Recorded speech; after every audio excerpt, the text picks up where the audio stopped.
एगিয়ে चलो एगিয়ে चलो एगিয়ে चलो आगे जाना है।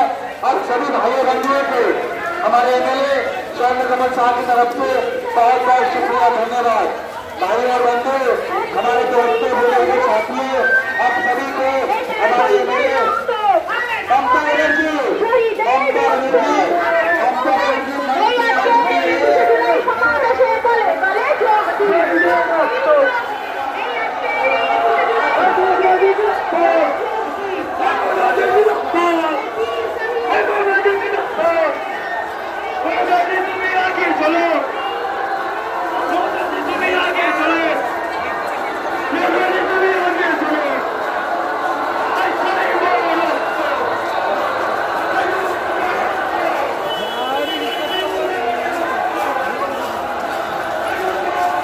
আপনারা দেখতে মঞ্চে মমতা বন্দ্যোপাধ্যায় প্রবেশ করেছে।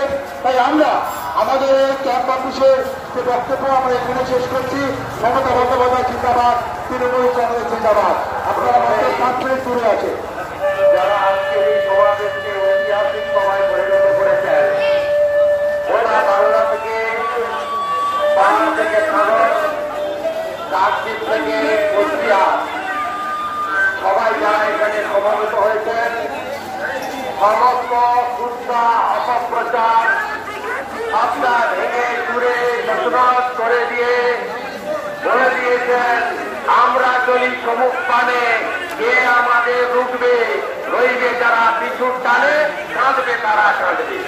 আমি জনতা জনার্দন গণদেবতা জেলাতে ব্লকে সব জায়গায় বলার সুযোগ আমরা পাই। কিন্তু আজকে 21শে জুলাই আপনারা নেত্রীর বক্তব্য শুনতে এসেছেন, তার দিক নির্দেশ শুনতে এসেছেন, তার আগামী দিনের দিশা জানতে এসেছেন। লক্ষ লক্ষ তৃণমূল কর্মী তার করণীয় কর্তব্য নির্দেশিকা নিতে এসেছেন। তাই নেত্রীকে প্রণাম জানিয়ে সমবেত নেতৃবৃন্দকে শ্রদ্ধা নমস্কার সালাম জানিয়ে একটি দুটি কথা বলেই শেষ করব। আমাদের পশ্চিমবঙ্গে বর্তমান যে সংস্কৃতি আনার চেষ্টা হচ্ছে, এই সংস্কৃতির বিরুদ্ধে আমাদের লড়তে হবে। আমি যখন 1-এর বিধানসভা, 2004-এর লোকসভা, 6-এর বিধানসভা বা 9-এর লোকসভায় লড়েছিলাম, তখন গ্রামের মানুষ ইলেকট্রিকের খুঁটি চাইত, গ্রামের মানুষ রেশন কার্ড চাইত, গ্রামের মানুষ উন্নয়ন চাইত।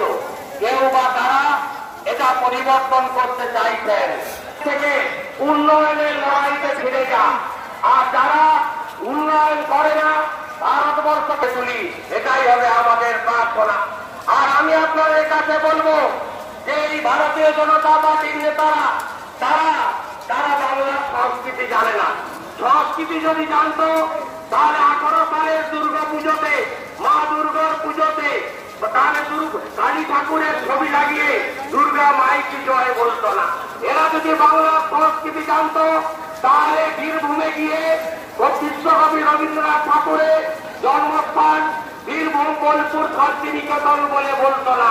এরা যদি বাংলার সংস্কৃতি জানতো তাহলে বিদ্যাসাগরের মূর্তিকে ভাঙতো না, আর এদের নেতা বলতো না বিদ্যাসাগর পরিচিত সহজ পাঠকে সামনে রেখে বর্ণ পরিচয় নয়।